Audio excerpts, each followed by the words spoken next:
Welcome to Eye on Korea, a video podcast produced by the Korea Economic Institute of America. Join us for in-depth conversations with experts and policymakers as we explore issues in Korea's economic and political relationship with the United States and how these issues may influence South Korea's regional strategies and its global relationships.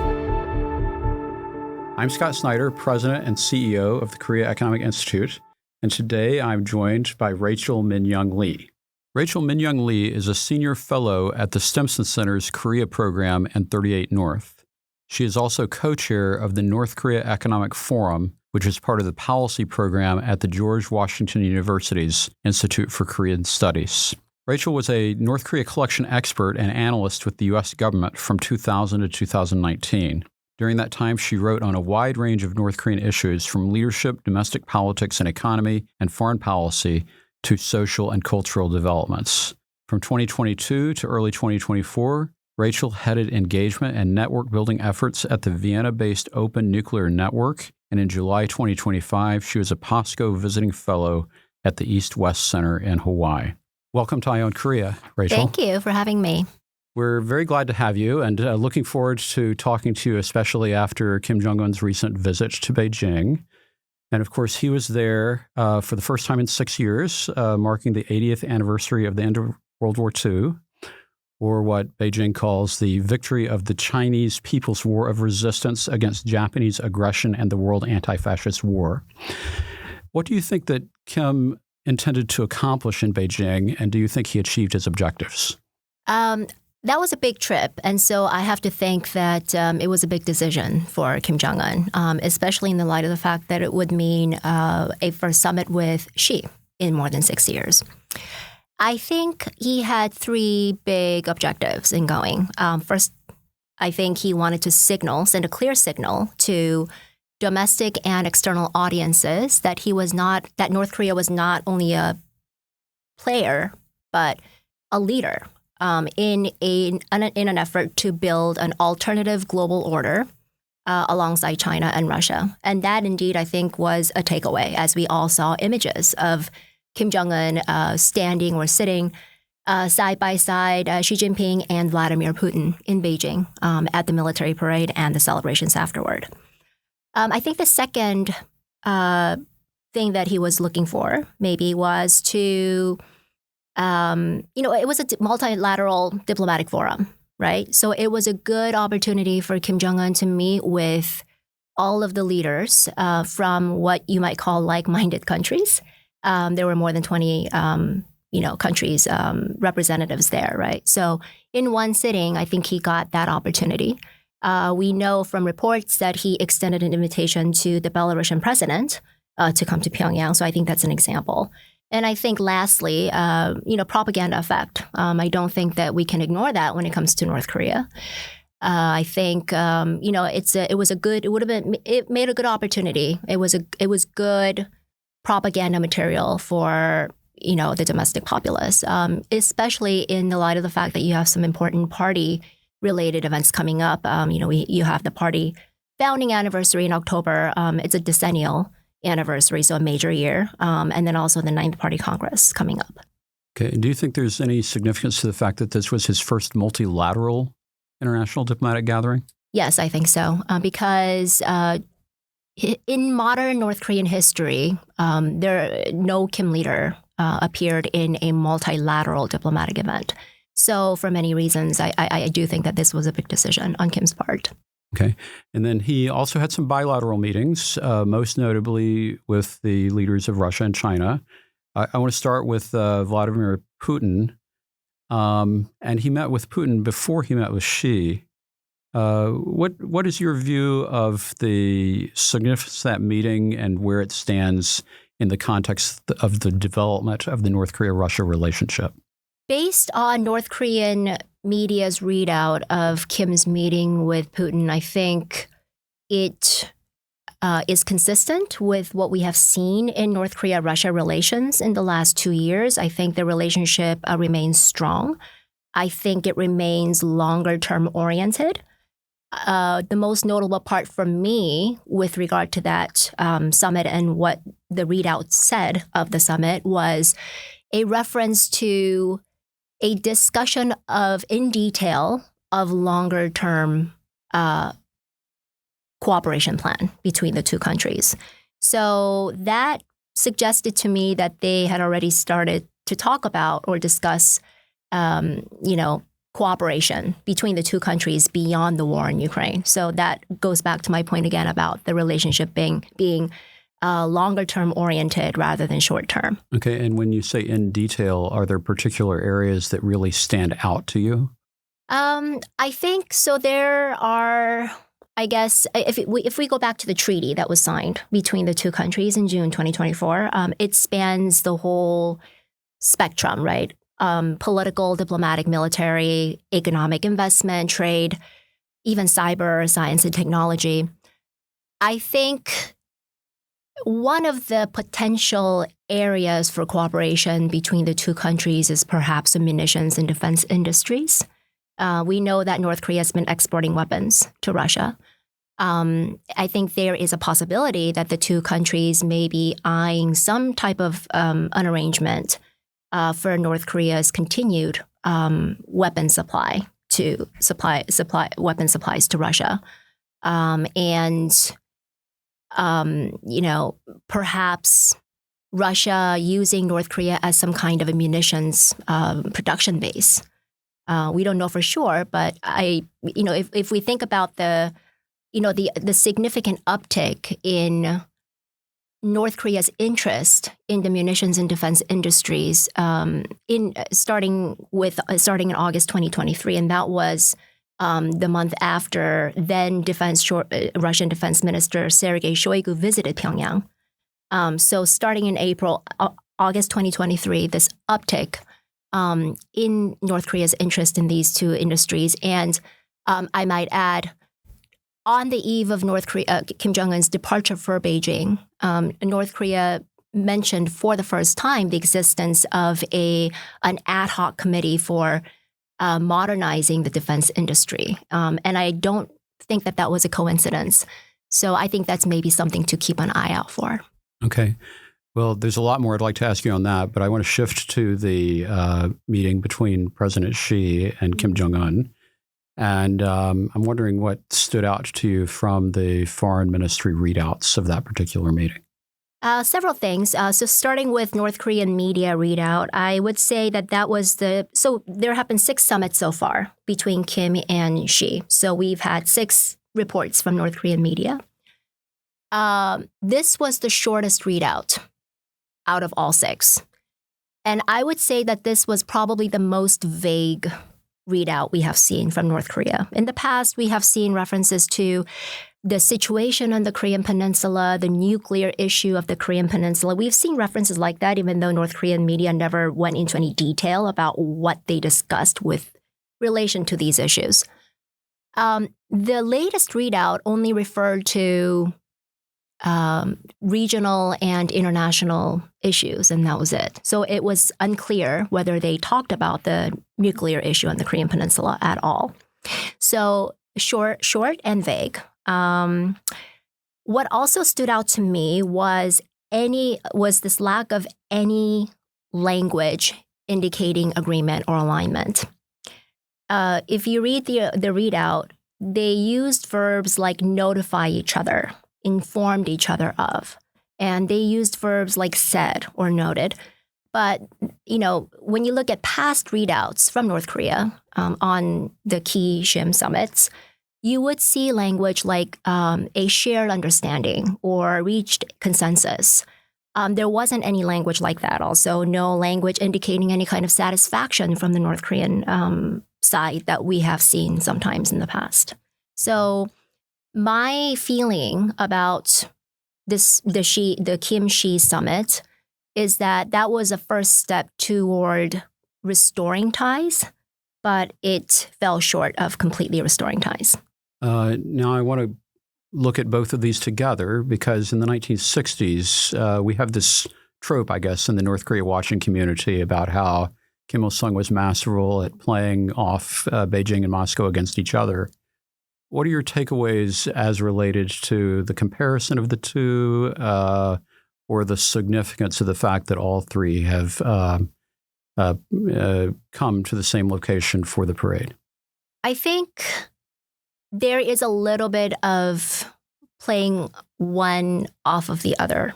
So I don't think we should completely rule out that possibility. I think there is some of that, but I think 2025 is much more complicated, right, than the 1960s.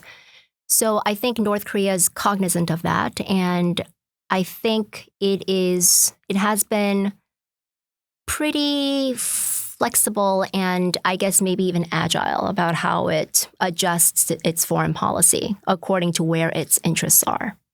I think from North Korea's point of view, Russia and China they complement each other, right? Russia is willing to give things that the Chinese would not. Also, the Chinese are capable of giving North Korea the things that North Korea wants that Russia simply cannot provide. For example, we know that China accounts for more than 90%, by some accounts more than 98% of North Korea's total trade volume. Now, that is a hard act to follow from Russia's point. The munitions trade has lowered that percentage any? So in 2024, this is a KDI estimate. The North Korea's total trade volume with China went down a little bit. And their estimate was that Russia filled some of that. But I guess we'll have to see where where that trend goes now that Kim Jong Un has met with Xi. Now, before Kim went to Beijing, he participated in a major commemoration of lives lost in support of Moscow's invasion of Ukraine. These are North Korean soldiers, casualties. What do you think is the significance of Kim's public acknowledgement inside North Korea of this sacrifice that North Korea is making in support of Russia? North Korea has been laying the building blocks for making this public, right? The casualties, the deaths. We started seeing signs since, I would say, as early as November 2024. So that indicated to me that it was only a matter of time before North Korea came out public with it. And in spring, they did make that public. I think they had to make it public because it was pretty widely known. It became widely known in North Korea. And, we know that Kim Jong Un's propaganda strategy, one of his strategies is that you, instead of concealing, you deal with it head on. And I would say that the way they made this public, it falls in line with that propaganda strategy. The way that they have really played up, the deceased troops, right, in Russia, painting them as martyrs, the sacrifice, playing up the sacrifices they've made. I think it shows not only, it has, I guess, a few different propaganda effects. It really shows the people. It's aimed at showing the people that, Kim Jong Un takes care of his people and war veterans and, these fallen soldiers and their families. I think it also shows that, it really aimed at showing that these deaths weren't for nothing, right? That they were doing this for a good cause. So I think there are several propaganda effects that we're looking at here. And also, they chose, they wanted to make sure that they came out public with the public acknowledgement at a good time, right? So when they felt confident that Russia could claim victory in the Kursk region, right? So they wanted to be on the side of the victors. So I think that's one of the reasons why they may have waited a little bit before they acknowledged it. So also, that ability to also reinforcing the message that their deaths weren't really for nothing. But again, when you see images of Kim Jong Un, kneeling down, in front of the children of the deceased soldiers, crying with the wives of the deceased soldiers, I think, it really reinforces that fatherly image, right? As a leader who takes care of his people and cares about the people. I want to shift gears a little bit and talk a little bit about another diplomatic interaction in Beijing. National Assembly Speaker Woo Won-shik was there and I guess had a chance to greet Chairman Kim Jong Un. And so I'm interested in your take. This was the first major public interaction under the jae-myung administration. So what is your takeaway from that? I think it was a good effort on South Korea's part to try to re-engage North Korea. You know, it's consistent with a number of steps that the new Lee Jae-myung government has taken to ease tensions between the two Koreas. I unfortunately, and I don't want to sound too pessimistic, but I don't know that that is going to lead to anything substantial. Now, we all know that President Trump wants to meet Kim Jong Un again, and Lee Jae-myung actually encouraged President Trump during his Oval Office meeting a few weeks ago. And Kim Jong Un was clearly one of the audiences for the Lee Jae-myung-Trump summit. What do you think that Kim Jong Un saw when he was watching the Lee Jae-myung-Trump press availability in the Oval Office? I think that summit, that interaction must have reinforced for Kim Jong Un that that President Trump really wants to meet him, which should not have been a surprise to him, but I think it must have reinforced that. And also must have reinforced for Kim Jong Un that South Korea wants a role. I mean, President Lee, called himself a pacemaker, right? And President Trump would be the peacemaker. So, kind of modest in that way, right? So not putting South Korea in a driver's seat, but still must have reinforced for Kim Jong Un that South Korea still wants a role. And I think that we have seen pronouncements, right, from North Korea, mainly from Kim Jong Un, basically criticizing the Lee government's effort to ease tensions, the conciliatory measures that it has taken. And I don't think that that's going to change. And I think North Korea, if anything, will probably double down on its efforts to exclude South Korea from all engagement efforts between North Korea and the U.S., probably next year. So in the first Trump administration, all of the Trump-Kim summits were preceded by summit meetings between Kim Jong Un and Xi Jinping. And of course, Kim Jong Un was just in Beijing. Do you think that this raises the possibility that there might be a Trump-Kim summit meeting in the second administration? I don't think that this particular Kim-Xi summit was about a U.S. North Korea summit, unlike in 2018, 2019. I think it was really about North Korea and China taking that first step toward rebuilding the relationship that had remained frayed, right, for 2 years. That said, I do think that there was a recognition on China's part to start re-engaging North Korea to prepare for a U.S. North Korea summit. So if or when there is a U.S. DPR North Korea summit, that making sure that China remains a player in that process. And then last question I want to ask before we conclude is really about the future, especially in terms of North Korea's own calendar. And I think we're expecting a ninth party Congress at some point near the end of the year. I'm wondering, what should we be expecting from North Korea in the context of future agenda setting, and in particular, because the period of the ninth party Congress will probably outlast both Trump and Lee administrations. What do you think might be some of the priorities or some of the things that we should watch as related to the possibility of that party Congress unfolding? Yeah, it's a very good forward looking question, and it's an important one too.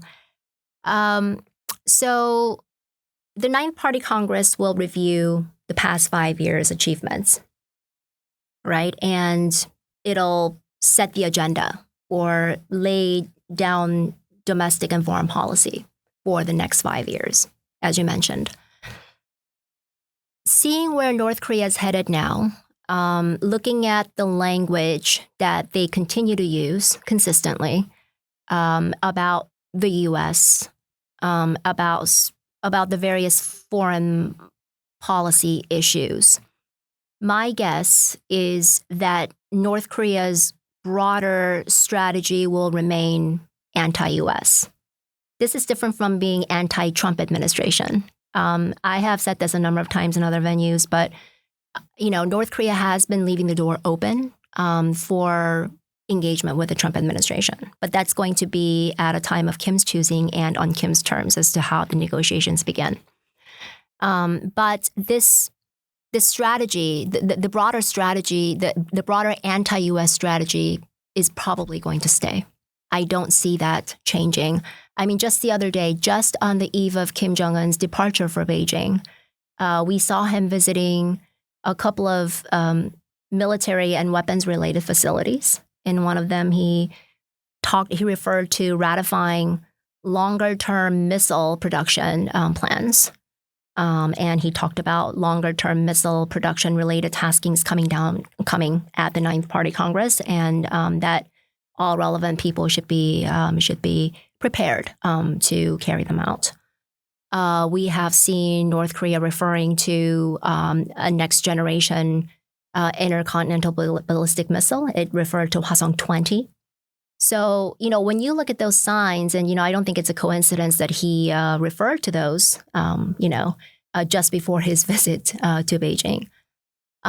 Taking these and some of the other indicators in the media, I think we are probably not going to see any significant changes in North Korea's foreign policy strategy. Maybe tactics-wise, we might, but strategy-wise, we're probably not going to see much. Domestically, I do think that there's going to be that emphasis on both economic building, so the civilian economy, and weapons development. So I think we will continue to see those two areas being the top two priorities for North Korea. Well, Rachel, thank you for this conversation about Kim Jong Un's visit to Beijing. Thank you for having me. And thank you for joining us for this episode of Eye on Korea. If you enjoyed this episode, be sure to like the podcast, subscribe so you won't miss the next one, and leave a review to help others discover the show. Follow the Korea Economic Institute of America on social media or visit keia.org for more resources, events, and expert analysis on Korea. We'll see you next time on Eye on Korea.